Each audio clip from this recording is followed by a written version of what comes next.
j'ai appris que Civitas, alors on dit Civitas ou Civitas, si on est latin ancien ou si on est latin d'église, alors Civitas ou Civitas, bon, vous venez de vous transformer en parti politique. Voilà. Oui, nous avons changé les statuts de Civitas de façon à pouvoir intervenir plus efficacement dans le débat politique. Alors nous voulons évidemment non pas tomber dans le jeu de la particratie et devenir des esclaves de l'électoralisme avec tout ce que ça entraîne comme compromission, mais au contraire nous voulons en profiter pour faire entendre une voix anti-système, une voix catholique, une voix pro-famille, pro-vie, une voix foncièrement patriote dans le débat politique et mettre les pieds dans le plat. En gros, je promets qu'à la rentrée, à chaque fois qu'on nous tendra le micro, nous allons dire ce que plus aucun parti politique n'ose dire. Oui, ce qui est le cas du politiquement correct, qui fait que maintenant, à peu près tous les partis disent à peu près la même chose et se comportent vis-à-vis de l'électorat exactement comme d'un troupeau que l'on veut mener là où on a envie. Et en général, c'est la poche qui va... Oui, et c'est un peu le fléau des temps modernes, c'est-à-dire que même les partis dits d'opposition nationale, les mouvements en lesquels beaucoup ont placé leurs espoirs, finalement, pour espérer approcher du pouvoir, s'autocensurent, les centrer en leur sein et jusque dans leur bureau politique des gens qui sont contraires aux idées fondatrices de ces mouvements. Ah, je vois qui vous et au final, on a un discours qui devient de plus en plus consensuel, conformiste, qui cède aux pressions des lobbies et des forces occultes. Et donc, nous voulons rappeler qu'il y a des points fondamentaux, essentiels, qui ne sont pas négociables, dirions-nous. Alors ça, c'est des questions comme l'avortement, par exemple. Alors oui, l'avortement, le mariage. Les questions du mariage. Mais c'est bien au-delà. Est-il réellement acceptable de laisser des forces occultes comme la franc-maçonnerie diriger d'une façon ou d'une autre la vie politique française? Oui, je ne sais plus, je vous interromps simplement parce que nos auditeurs ne savent peut-être pas, mais il a été publié, je crois, par le journal L'Express, le magazine L'Express, et j'ai été très surpris de voir que la quasi-totalité des ministres du gouvernement Hollande 1, le premier, après ça je ne sais pas, a été du Grand Orient de France. Encore, c'est même pas la franc-maçonnerie, c'est un groupe de franc-maçonnerie. Tout à fait. Le Grand Orient de France est prédominant dans la vie politique française au sein du Parti socialiste. Alors ses copains et coquins, plus ou moins. Alors vous avez vu que le fameux Le Pen venait de se retrouver à un fromage, là, le président de la CFDT qui s'était fait virer. CGT, pardon, oui. Et alors je sais pas où est-ce qu'il a été mis, mais c'est un peu comme le parcours du fameux Lang là qui était à l'Institut du monde arabe. Qui a été mis à l'Institut du monde arabe. Il s'est retrouvé député de Boulogne-sur-Mer, où j'habite là, parce que il se faisait jeter partout sur le plan électoral.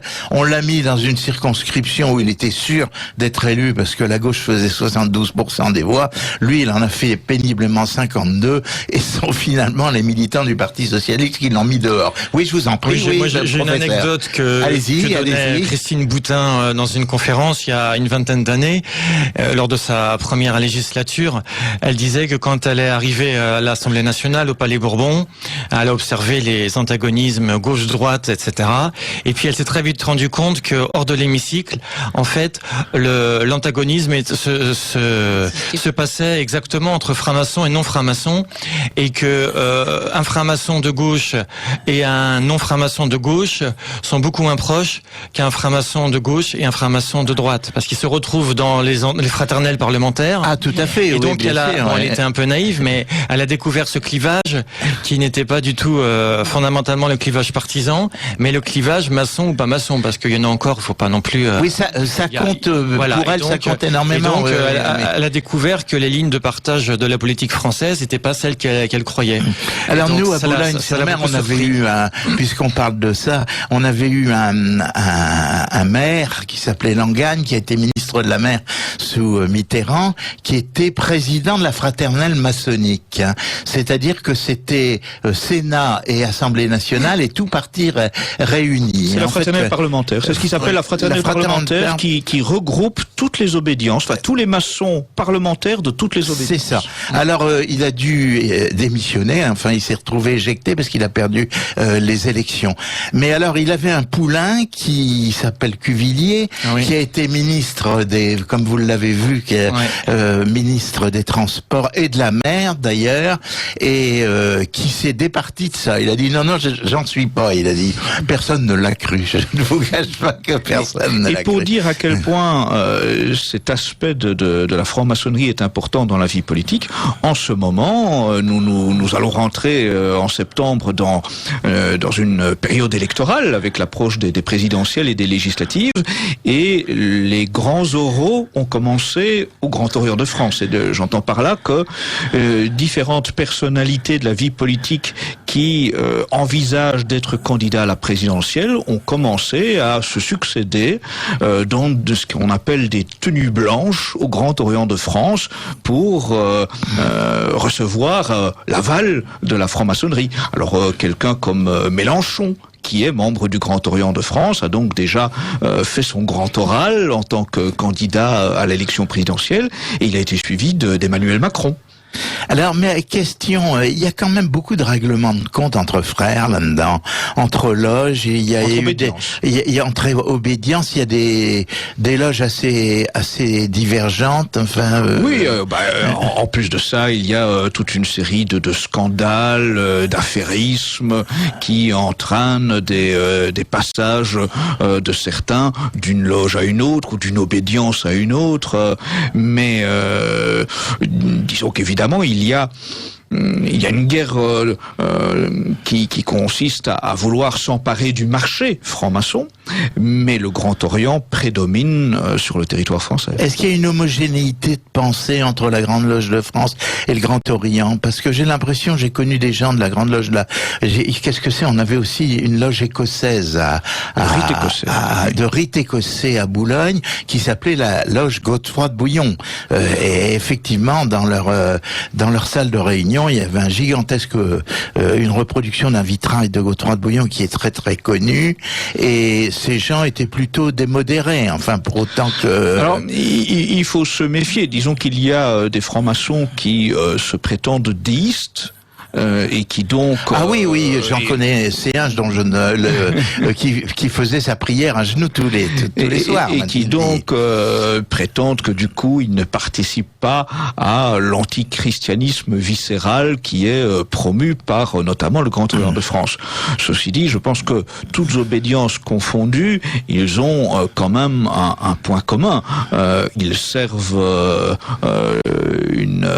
que j'appellerais la synagogue de Satan, et il participe d'une façon ou d'une autre à une offensive contre l'Église catholique. Vous pensez, vous, de manière... J'en suis intimement convaincu. Parce que celui-là, et bon, je sais pas, on peut dire son nom, parce que il s'appelait Makena, et il était très fier d'être descendant d'un des compagnons de Jeanne d'Arc. Il y avait un Makena, parce que il y avait, en fait, c'est très peu connu, mais il y avait, avec les troupes de Jeanne d'Arc, il y avait des Écossais. Oui, parce que les Écossais, très volontiers, partaient pour se mettre au service contre l'Angleterre. Non, contre l'Angleterre, voilà, c'est ça, exactement. Professeur, est-ce que vous pensez qu'il y a un espace politique pour ce que vient de nous dire notre ami Escada? Oui, j'en suis d'autant plus convaincu que non seulement il y a le politiquement correct, mais il y a aussi la langue de buis, comme on dit, c'est-à-dire que l'Église catholique française a du mal à s'affirmer, a proposé un enseignement orthodoxe, clair et percutant. Donc, inévitablement, je pense que les laïcs ont toute leur place pour sonner les cloches voilà. Au curé, ils en ont drôlement besoin. Et Dieu sait qu'en ce moment, avec l'actualité, voilà, c'est vraiment actuel. Ouais. Est-ce que vous pensez que ça va les réveiller, une affaire comme ça? Il semble que non, et c'est ça qui est dramatique, c'est que regardez comment les évêques et même le pape réagissent à l'égorgement du père Hamel, au lieu de mettre en avant ce martyr pour retrouver la voie de la chrétienté et promouvoir ce qu'elle a d'essentiel dans la civilisation occidentale, eh bien on est de nouveau dans le discours continuer à accueillir des immigrés, organiser des grandes messes syncrétistes en faisant venir les musulmans le dimanche à la messe pour que nous faisions le grand partage. Tout cela relève de ce discours bisounours d'une église conciliaire qui a totalement oublié les 2000 ans d'enseignement de l'église catholique. Oui, c'est ça. Alors, ce matin, dans le JDD, il y avait un évêque qui utilisait le fameux pas d'amalgame, qui est tout à fait classique de ce genre de circonstances. Et ça pose des problèmes parce que les prêtres ne sont pas bien dans leur soutane, manifestement, ou dans leur absence de soutane. C'est une catastrophe. C'est en fait jeter les catholiques dans le dilemme, dans l'incompréhension. C'est insulter aussi tous ceux qui se sont convertis au christianisme en venant de l'islam. Comment vouloir faire comprendre à des personnes nées dans l'islam et s'étant converties au catholicisme que tout cela finalement serait kiff bourricot, que en réalité on prie tous le même Dieu, on partage tous la même vision, on œuvre tous pour la paix dans le monde et qu'il suffit de se tenir par la main pour aller tous ensemble au paradis. Non, c'est grotesque. Oui, bien sûr. Oui. Alors, je vais vous dire une chose quand même, c'est que le pape, dans une certaine mesure, est tout à fait en harmonie avec cette manière de penser, parce que vous avez vu, par exemple, l'histoire de ramener des musulmans où est-ce qu'il était allé là? C'est quand il est parti à Lampedusa et qu'il est revenu dans son avion avec des immigrés musulmans en laissant sur place les chrétiens d'Orient. Oui, alors voilà, c'est ça. Alors les chrétiens d'Orient n'ont pas apprécié du tout, bien comme s'ils pouvaient pas ramener au moins un chrétien. Mais je sais pas si vous avez vu, mais en Amérique, il y avait eu, il y a 7628 musulmans qui ont été accueillis et 27 chrétiens, c'est-à-dire 0,02% ou quelque chose comme ça. Et on est un peu sur cet étiage-là. Oui, et puis il faut souligner à quel point finalement le discours du pape François participe à la mise en place d'un mondialisme religieux. En réalité, son discours permanent d'ouverture des frontières à l'immigration participe, somme toute, à ce qu'on appelle le grand remplacement, encourage à remplacer nos populations de souche et chrétiennes par une immigration extra-européenne et non chrétienne. Mais je sais pas si vous avez vu, il a été sonné les cloches je dis la même chose, mais aux Polonais, parce qu'ils trouvent qu'ils ne prennent pas assez d'immigrés. Donc c'était en début de son arrivée à Cracovie pour les JMJ, le pape a effectivement d'emblée sermonné les autorités polonaises en leur demandant d'ouvrir un peu plus leurs frontières aux immigrés. Mais l'Europe aussi avait fait la même chose et les Polonais ont dit écoutez, occupez-vous de vos oignons, nous on s'occupe des nôtres. Voyez-vous, c'est bon que ce discours soit tenu par les autorités de l'Union européenne, ça n'étonne personne compte tenu de l'historique de ces institutions. Que le pape lui-même encourage cela au détriment de la chrétienté, cela témoigne d'une évolution anormale du discours du pontife. Et là, on voit qu'en réalité, le pape François est tout à fait dans l'esprit du nouvel ordre mondial, et que cette immigration qui nous envahit, elle est promue par le nouvel ordre mondial. Il faut quand même rappeler que si ils arrivent tous les jours par milliers sur les côtes européennes, c'est notamment grâce à l'assistance matérielle de gens comme le financier milliardaire apatride George Soros. Tout ça n'est pas le fruit du hasard. Oui, non, mais ça, je suis bien d'accord. Mais ça pose un problème très très grave. Bien sûr. Parce que quand vous voyez par exemple que le Front National dit on sanctuarise l'avortement et la contraception. Qu'est-ce que ça veut dire ? Parce que, bon, moi j'ai travaillé comme médecin, j'ai vu des familles de musulmans où il y avait 14 enfants. Sénégalais avec 3 femmes, 16 enfants. Des braves gens d'ailleurs, je ne peux pas dire bon. Mais alors, ce qui se passe, c'est que actuellement en France, il y a un phénomène, c'est que cette année, nous n'avons pas renouvelé nos générations. Le taux de renouvellement des générations, c'est 2,1 et on est passé à 1,99 ou 98. Bon, mais il faut essayer de décompter ce résultat. Là-dedans, il y en a une partie extrêmement importante qui tient aux immigrés musulmans. Or, les Français, et c'est là où c'est lamentable, parce que c'est un véritable suicide, ont 1,1 enfant. Oui. Les immigrés se contentent de 3,1.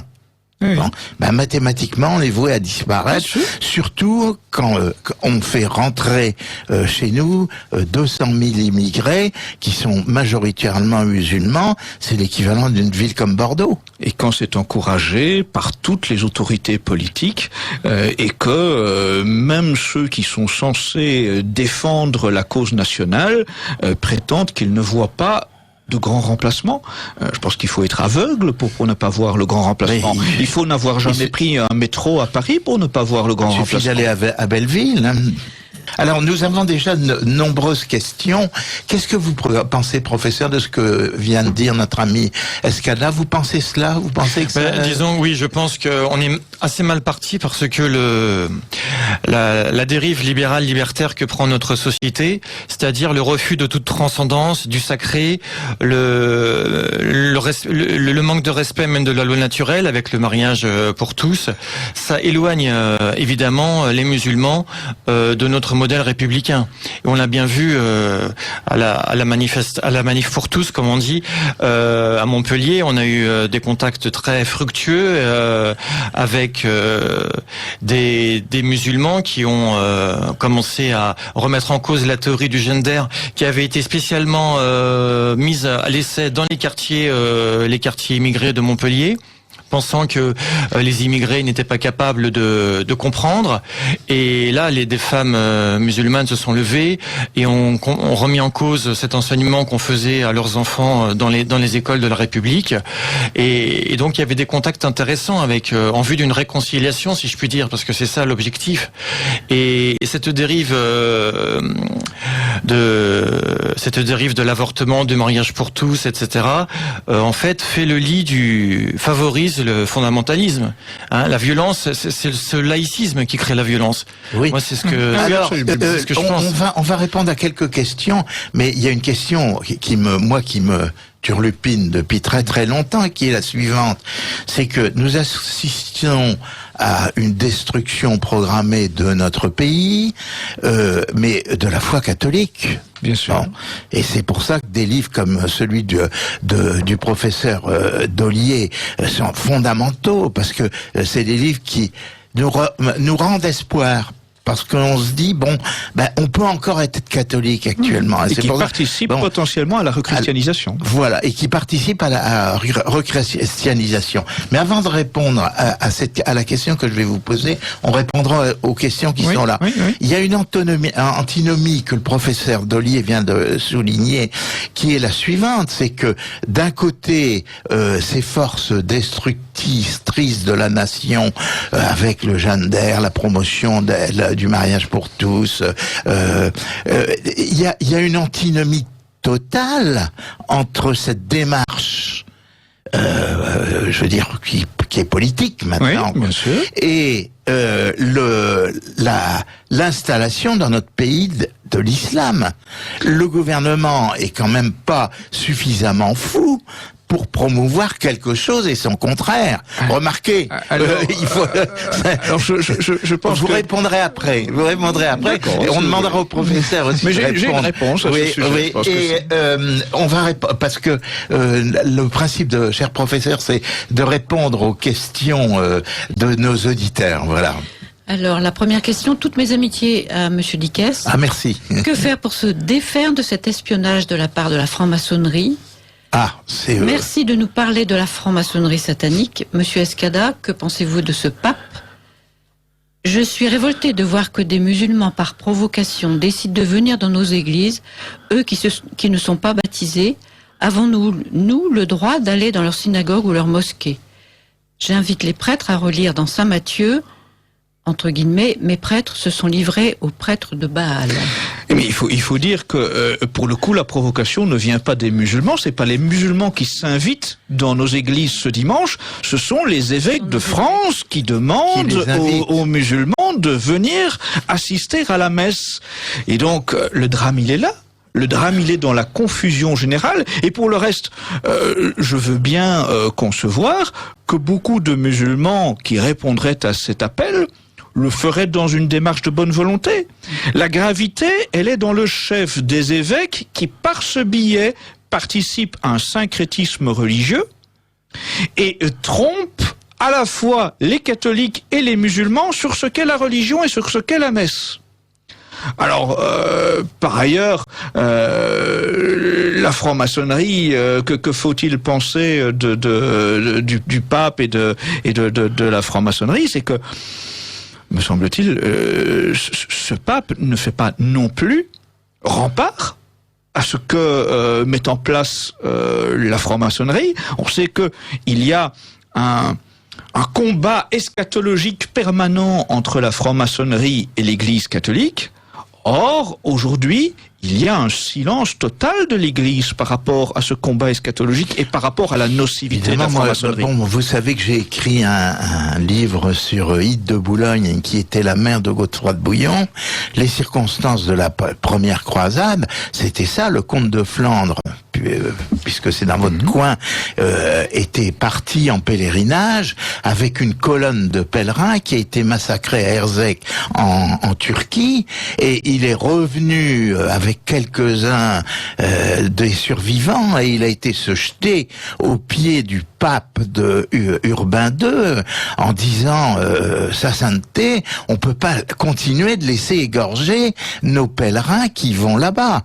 Ça n'avait pas toujours été tout le temps comme ça, mais à cette époque-là, ça s'est passé comme ça, et c'est comme ça que la première croisade a été montée. Et moi, ça m'énerve quand on nous parle des croisades en disant qu'il faut faire de la repentance sur les croisades, mais c'était tout simplement pour se défendre. Et ça, c'est un sujet d'apologétique, justement. C'est un sujet d'apologétique, oui. Oh, tout ça, on a beaucoup de questions. C'est bien, ça prouve que les sujets sont les bons. Oui. Alors, je suis d'accord avec vous, Monsieur Escada, Monsieur Dickès. Le droit à la vie est primordial. Donc ça, c'est pas une question. C'est une affirmation. La politique est-elle le champ de compétences du pape ?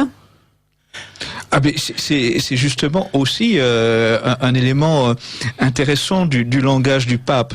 C'est que lorsque des patriotes catholiques prennent la parole, le pape dit systématiquement l'Église n'a pas à interférer dans la politique pour soutenir ces gens-là. Donc, selon le pape, l'Église n'a plus à s'investir dans le terrain politique pour défendre la vie, pour défendre le mariage, pour tenter de modifier les lois en faveur d'une législation catholique. Mais par contre, dès qu'il s'agit de promouvoir le mondialisme, l'immigration, etc., là, le pape prend la parole. Or, ce sont des sujets éminemment politiques. Donc, en gros, le pape François considère que l'Église n'a à parler de politique que pour assurer la subversion et la déchristianisation de la société. Qu'en pensez-vous? Bien dit. C'est bien dit. Oui, c'est tout? Non? Je suis chrétienne. Actuellement, tout le clergé sont des traîtres à l'Église catholique. Alors là, ça fait dur, oui. Non, pas tous. Il y en a quand même quelques bons prêtres. Mais alors, Monsieur Escada, vous auriez dû préciser que Monsieur, j'ai du mal à lire, Soros, oui. Voilà, s'appelle Chouao. Alors, Soros, ça fait un nom grec, ça. Alors, qui est Soros? Je vous avoue que je ne connais pas de mémoire son véritable patronyme. George Soros, donc, pour faire court, est un financier multimilliardaire apatride et cosmopolite qui est à l'origine de toute une série de dérèglements financiers. Il a notamment fait à un moment une espèce d'OPA sur la Malaisie. Il est à l'origine d'une crise financière en Grande-Bretagne. Il est le patron de toute une série de fondations internationales qui sont vouées au grand désordre mondial. Il est bien sûr membre d'officines internationales comme le Bilderberg, la Trilatérale, le Council on Foreign Relations, etc. C'est quelqu'un d'éminemment nocif qui se retrouve aussi au Congrès juif mondial, etc. Oui, alors c'est ça justement parce que je pense que c'est marqué. Son nom s'appelle Schwartz. Oui, il fait. Bon, mais il n'y a pas besoin d'un dessin pour imaginer que ce n'est pas quelqu'un qui a été baptisé. Oui, bien sûr. C'est notoirement connu que c'est quelqu'un qui est de cette obédience, dirons-nous, et qui donc participe vraiment à la propagation de la subversion et qui, grâce à ces milliards, finance vraiment le mal à travers le monde. Il est un des financiers de l'avortement, il est un des financiers de la propagation de la culture mortifère à travers le monde, il est un des financiers de toute une série d'organisations perverses comme les Femen. Il faut savoir que là aussi, même les Femen ont reçu de l'argent de quelqu'un. Alors, encore une fois, je repose la même question que tout à l'heure, puisque on a répondu ici essentiellement, vous avez répondu in globo à tout cela. Quand même, je vois pas l'intérêt que la franc-maçonnerie et les socialistes ont à soutenir un mouvement islamiste qui a des objectifs, je veux dire, notamment en ce qui concerne le sort de la femme, radicalement opposés. On se trouve d'un côté vers une forme d'asservissement de la femme. Moi, j'ai été épouvanté au Sénégal. On avait un guide, il avait 3 femmes et il passait d'une femme à l'autre. Et puis quand on arrivait dans une grande ville, il allait au dancing pour essayer de draguer encore un petit peu plus les gens qui ont des besoins sexuels importants. Mais je veux dire, il y a un mépris de la femme, alors que les féministes, c'est le contraire. Alors, comment vous expliquez ça? Vous dites bien que, et à juste titre, que nos gouvernants ne sont pas des idiots. Donc, lorsqu'ils agissent de cette façon-là, c'est parce que c'est calculé. C'est parce qu'il y a un plan, un dessein, à terme, auquel cela participe. Donc, en l'occurrence, il y a pour eux cohérence à tenir un double discours qui, en réalité, participe à la même fin, au même objectif final, qui est la déchristianisation. En l'occurrence, d'un côté, les socialistes, naturellement, intrinsèquement, Et d'ailleurs, les républicains, la droite, la fausse droite, ils vont tout aussi facilement. Tous ces gens-là se retrouvent dans une volonté de saper la famille, l'ordre moral, l'ordre naturel, participent à la propagation de la culture mortifère avec l'avortement, l'euthanasie, finance la mise en place du transhumanisme, etc. Tout cela entre dans un schéma où l'homme est une marchandise, d'une part. Et puis, d'autre part, pour, en réalité, toujours participer à cette déchristianisation, les socialistes et les républicains ont besoin de transposer un nouvel électorat dans nos pays qui vient se substituer à l'électorat de souche. Cet électorat, il faut aller le chercher dans des pays dont la religion n'est évidemment pas le christianisme. Ils vont donc prétendre que, au nom de la laïcité, il faut empêcher le financement du culte catholique, mais qu'au nom de la laïcité, il faut aussi permettre le développement de mosquées en France. À travers cela, en réalité, ils participent au développement de l'État islamique. On voit bien, je veux m'arrêter un instant sur l'État islamique et le terrorisme dont nous parlons quotidiennement aujourd'hui. Il faut quand même rappeler que, il y a quelques années, le gouvernement français, M. Fabius en tête, encourageait les jeunes immigrés musulmans à partir en Syrie rejoindre des groupes dits rebelles modérés, tenter de renverser Bachar el-Assad à la tête de la Syrie. Et au bout de quelque temps, on s'aperçoit que ces rebelles dits modérés sont des infâmes djihadistes coupeurs de tête qui d'ailleurs, ils viennent de tuer un gamin de 11 ans avec un petit couteau après l'avoir torturé. Et qui reviennent donc, après avoir été encouragés à se battre en Syrie contre Bachar el-Assad, qui reviennent naturellement ici. Et quand ils reviennent ici, que fait le gouvernement français? Elle ne les met pas hors d'état de nuire. Elle leur propose un accompagnement psychologique, un programme de déradicalisation, un assistanat social. Et donc, tout cela est calculé. Tout cela participe à un phénomène qui est maîtrisé.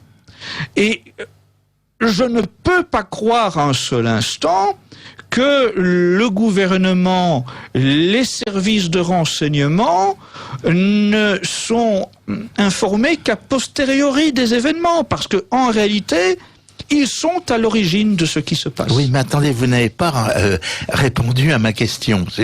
Professeur, je pense que vous l'avez mieux compris que notre ami. Mon idée est la suivante, c'est qu'on peut pas vouloir une chose et son contraire. On ne peut pas être pour le féminisme, l'avortement, la contraception, et être en même temps pour l'islam qui réprouve l'homosexualité. Parce que cela participe au même phénomène de déchristianisation. Parce que en soi... Oui, mais tôt ou tard, il va y avoir un conflit.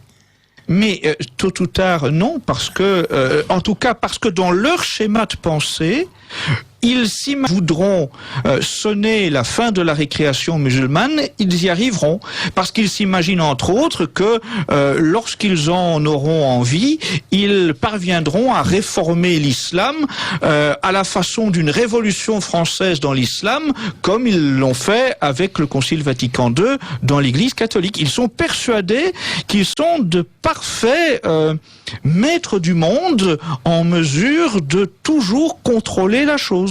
Oui, je pense qu'ils font un mauvais calcul. Ce sont les apprentis sorciers, et on sait bien que les apprentis sorciers, à un moment ou l'autre, peuvent connaître mon frère, le fameux qui grain est de le sable. général Bernard Dickès, qui était justement spécialisé sur ces questions-là dans le cadre de l'état-major, il participe pas du tout à cette analyse-là. Il dit actuellement qu'on s'en prend aux effets, mais on s'en prend pas aux causes pour vaincre, je veux dire, l'État islamique. Il est à ce niveau-là. C'est vrai que lorsqu'on voit l'Arabie Saoudite et les États-Unis sont des alliés politiques. Donc il y a des oppositions manifestes, mais en fait, in fine, comme vous disiez Alain Escada, in fine, il y a des alliances politiques très très curieuses. Demandez-vous un seul instant comment il se fait que les blessés de l'État islamique et du front Al-Nosra reviennent du front de Syrie pour se faire soigner en Israël. Alors en Turquie depuis un certain temps, Turquie membre de l'OTAN, Turquie membre de l'OTAN, mais surtout dès le départ en Israël.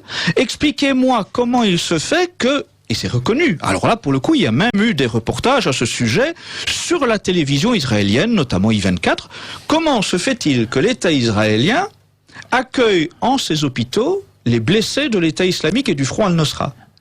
Ça signifie quand même qu'il y a un plan, une orchestration de tout ça. On ne peut pas penser un seul instant qu'il y a une coalition qui, d'une part, lutte contre l'État islamique et qui, d'autre part, soigne ses blessés et les renvoie sur le front.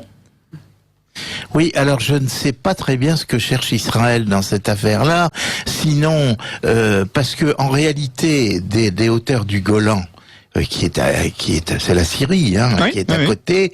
On peut tirer sur Tel Aviv. Quand on a été en Terre Sainte, on est monté sur les hauteurs du Golan. C'est une zone qui est démilitarisée et on va en autobus avec interdiction de descendre parce que on risque de sauter sur une bombe. Oui, mais si je peux me permettre, regardez attentivement la situation au Proche-Orient. L'État islamique et le front Al-Nosra ne s'attaquent pas à Israël.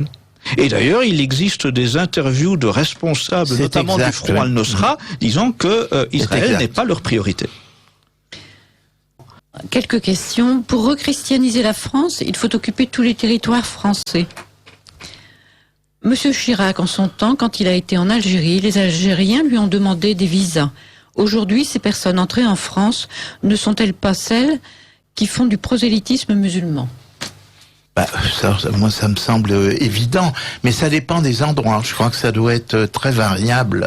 Il faudrait redonner le titre de votre livre sur Ide de Boulogne. Ça s'appelle Ide de Boulogne, tout simplement, et c'est publié aux éditions de Paris. Et où peut-on le trouver ? Eh bien, on peut le trouver à la librairie Notre-Dame, rue Galande, mais on peut le trouver aussi sur Amazon ou chez nous. Oui, il doit plus y en avoir beaucoup, mais j'ai été le seul hagiographe de Ide de Boulogne, qui était un personnage considérable parce que tout simplement elle a dirigé un empire pendant que ses 3 fils étaient partis en croisade, et c'est un personnage fascinant en fait. Oui. Si je peux me permettre de revenir sur la question de la personne, de l'auditeur ou l'auditrice sur l'origine de l'immigration et cette immigration est-elle liée à cette islamisation?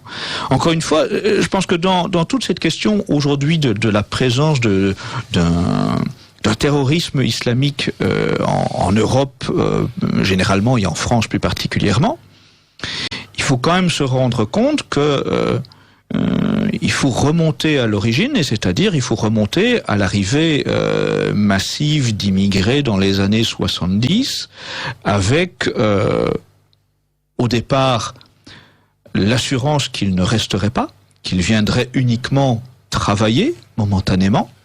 Et puis ensuite, l'intervention d'une haute finance cosmopolite pour obtenir que l'État français change les dispositions prises avec les pays d'origine de cette immigration afin de leur permettre de rester. Et à partir de ce moment-là, il y a eu la bascule. Il y a eu un grand basculement qui a fait que, petit à petit, cette immigration s'est installée. Il y a eu le regroupement familial. Il y a eu une succession de vagues depuis maintenant quasiment 45, 50 ans. Et c'est voulu. C'est voulu par certains. Il y en a quand même un peu il y a un peu de musulmans qui s'intègrent. Dans mon coin, il y en a. Ne mets pas en doute ça. Quand j'avais été en Israël, notre guide, qui s'appelait Toledano, c'était un descendant de juifs espagnols, disait qu'un musulman n'abandonne jamais sa religion. Bon, il y a des conversions, hein. Il faut quand même aussi être.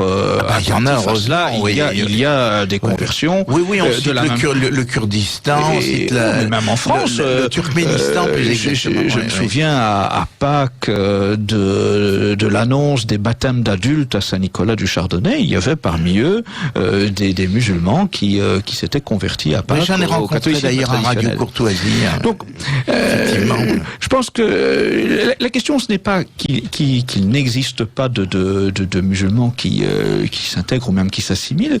La question, c'est que il y a au départ une haute finance cosmopolite qui a préféré de la main-d'œuvre à bon marché plutôt que de l'emploi aux Français de souche. Et que donc, en l'occurrence, il y a là une rupture avec aussi l'enseignement de l'Église catholique dans le lien entre le patron et son employé ou son ouvrier.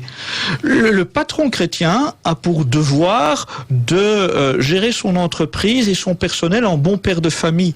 Il ne doit pas être en permanence à la recherche du veau d'or. Il doit évidemment équilibrer les comptes pour que son entreprise tire des profits, mais c'est pareil pour le médecin. Le médecin, il doit penser d'abord à soigner ses patients plutôt que de gagner de l'argent. Ça, c'est sûr. Voilà. On fait un cahier Saint-Raphaël d'ailleurs sur cette question-là parce que c'est une question extrêmement délicate.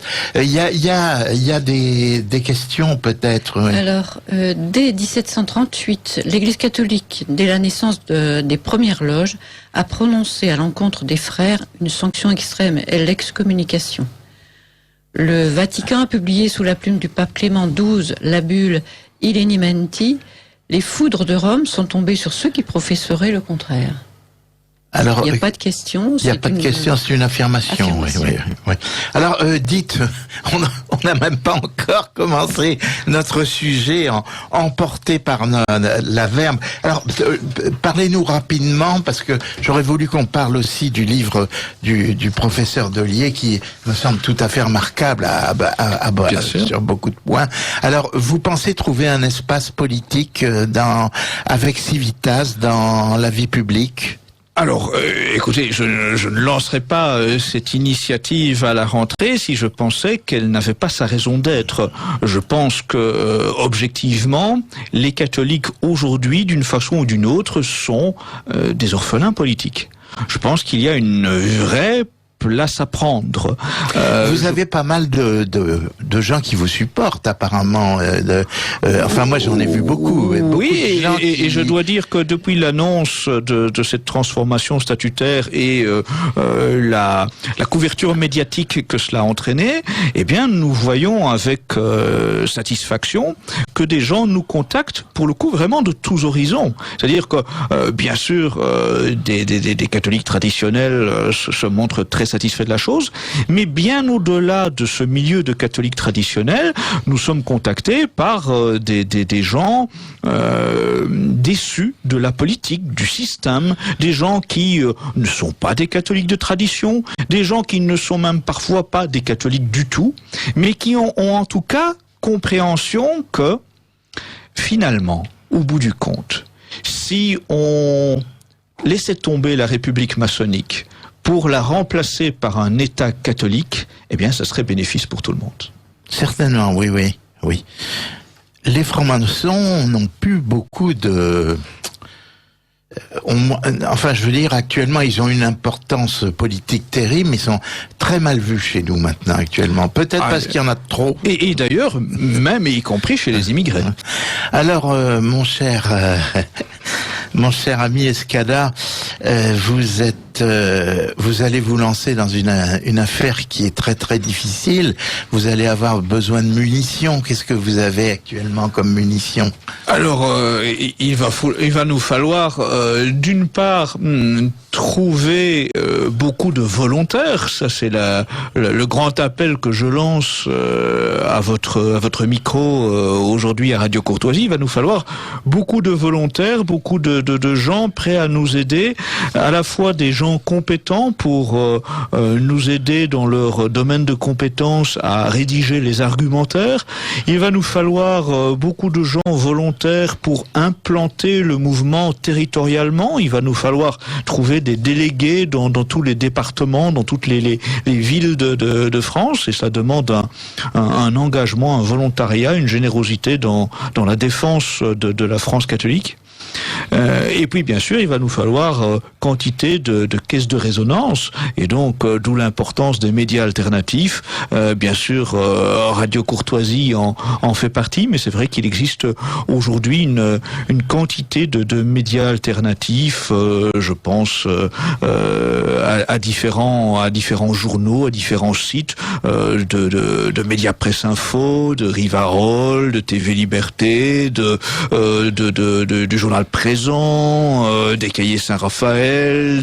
Il existe aujourd'hui, Dieu merci, une série de médias audiovisuels, multimédia, de médias écrits, qui, sans avoir les moyens des médias du système, peuvent quand même véritablement tailler une brèche dans le mur placé par l'adversaire. Est-ce que vous envisagez de refaire une université d'été comme vous l'aviez fait dans le temps? Parce que j'avais été une fois oui, vous étiez prendre la parole.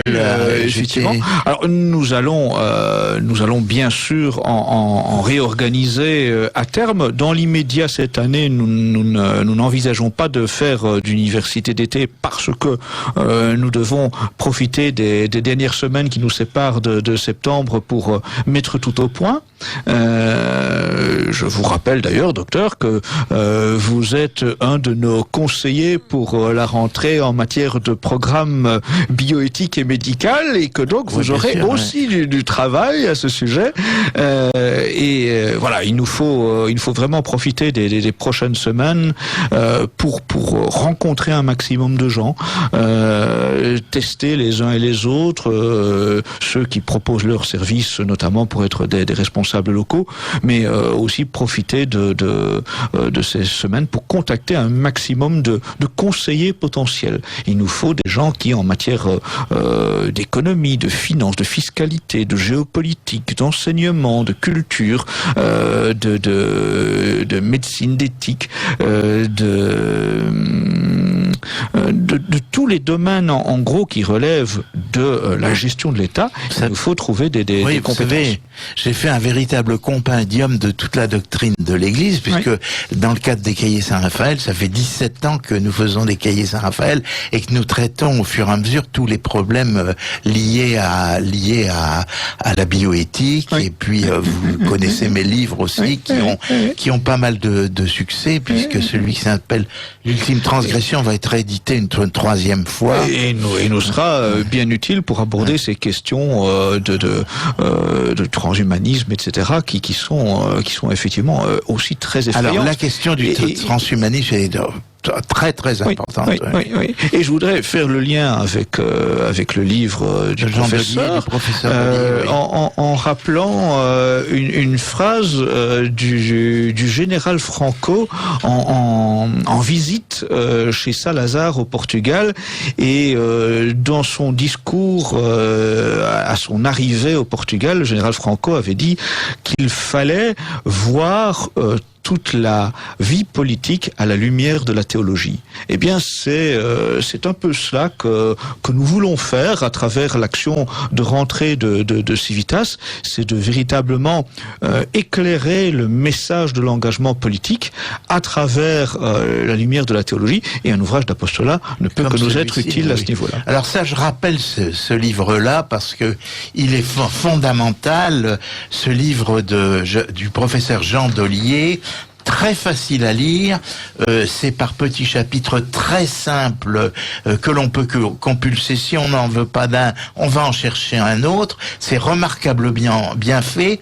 Ça s'appelle L'homme peut connaître Dieu, édition Maximilien Kolb. Voilà. Eh bien, écoutez, notre émission se termine.